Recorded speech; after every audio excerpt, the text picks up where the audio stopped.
Hello guys, welcome to my another blog. तर अर्थातच आजचा ब्लॉग हा डेली रुटीनवरती आहे.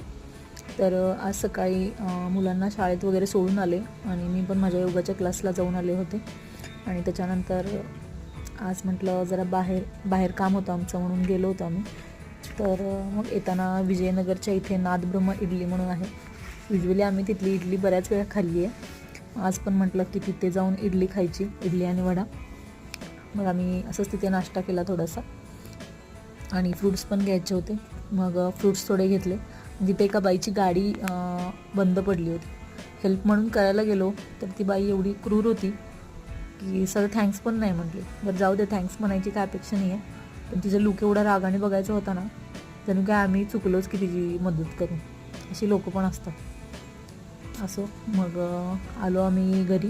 तर आमची क्लिअर वॉटरची पाण्याची गाडी आली होती. मग जो काही बाटल्यांचा माल आहे तो पण अनलोड करायचा होता. आणि घर सगळं आवरून घेतलं मी. आल्यानंतर सगळं बेडरूम्स सगळं वगैरे क्लीन करून घेतलं, कारण पोरं एवढी पसारा करतात ना. तर मग सगळं स्वच्छ करून घेतलं.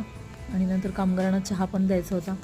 मग चहा दिला. आणि रायाला स्कूलमधून आज मी नाही आणलं, तर मिस्टर गेले होते स्कूलमधून त्याला आणायला, कारण मी तिथे गेले की गप्पा मारत बसते हे त्यांना माहिती आहे.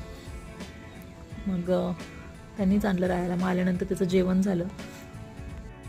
आणि रायाचं जेवण झाल्या मी नेहमी त्याचा पटकन अभ्यास घेते, कारण नंतर तो संध्याकाळी फार बोर होतो. कधी मूड असेल तरच अभ्यास करतो, म्हणून मी कायम त्याचा अभ्यास घरी आल्यानंतर, फ्रेश झाल्यानंतर, जेवण झाल्यानंतर पटकन अभ्यास घेते. आणि टीचरनी फक्त एवढ्या 3च लाईन दिल्या होत्या. मी म्हटलं जरा अजून प्रॅक्टिस होईल म्हणून मी पण मध्ये मध्ये अजून एक्स्ट्रा त्याला काढून दिलं.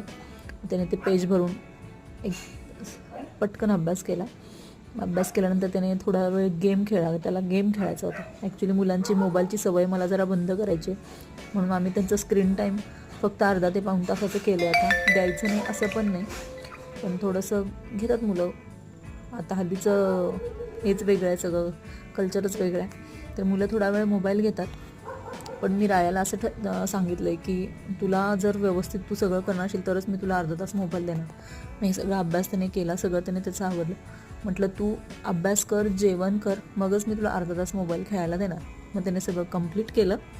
मग मी त्याला मोबाईल दिला. मग त्याने अर्धा तास गेम खेळला.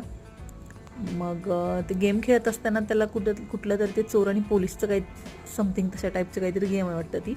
तर त्याच्यामध्ये त्याला तो चोर सापडला आणि त्याने त्या चोराला शूट केलं.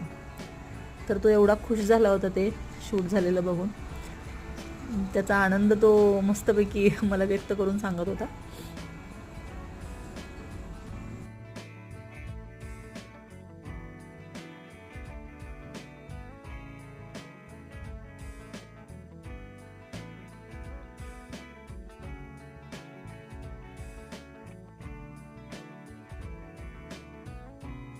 आणि नेहमी राया अभ्यासाला बसला की त्याचा अभ्यास हार्डली 10 मिनिटात होतो.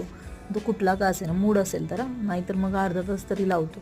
पण मोस्टली मला त्याला असं रेंगाळत नाही बसावं लागत की तासभर वगैरे अभ्यास घ्यायला. पटकन तो करून मोकळा होतो. त्यालाच नाही आवडत त्याच्यामध्ये रेंगाळत बसत. तर आत्ता मी जेवढी क्लिप टाकले ना तेवढ्या वेळात त्याने तो अभ्यास कंप्लीट केला आहे. आणि झाल्यावर मग होतं मोबाईलचं गणित त्याच्याकडे बरोबर. आणि इथे हा जो आनंद आहे त्याचा, तो त्याने गेम खेळून त्या चोराला मारल्याचा आनंद आहे त्याचा. त्यामुळे तो यस यस करत तो आनंद व्यक्त करत होता. आणि माल उतरून झाला होता आमचा. आणि मग आता आमच्या गाडीमध्ये तो ट्रकमधला, टेम्पोमधला जो आहे तो माल इथे शिफ्ट करायचा होता. म्हणजे डबल ताप नको म्हणून त्याने डायरेक्ट माल तिथंच शिफ्ट केला. आणि माझा एक टॉवेल होता, 4-5 दिवस झाले ह्यात पत्र्यावर पडला होता. आणि ते काय मला उतरून काढायला जमलं नाही, म्हणून मग अवधूतला सांगितलं की हा मला टॉवेल पहिला काढून दे खालचा. सारखा पावसात रोज वाळत घातलेला टॉवेल खाली पडला होता. आणि तनिष्का पण आज रेमेडियल करून 4 वाजता रिटर्न आली घरी. आज ती एकटीच आली होती तिच्या मैत्रिणीबरोबर. आणि तनिष्का घरी आल्यानंतर आम्ही चहा आणि खारी खाल्ली मस्तपैकी.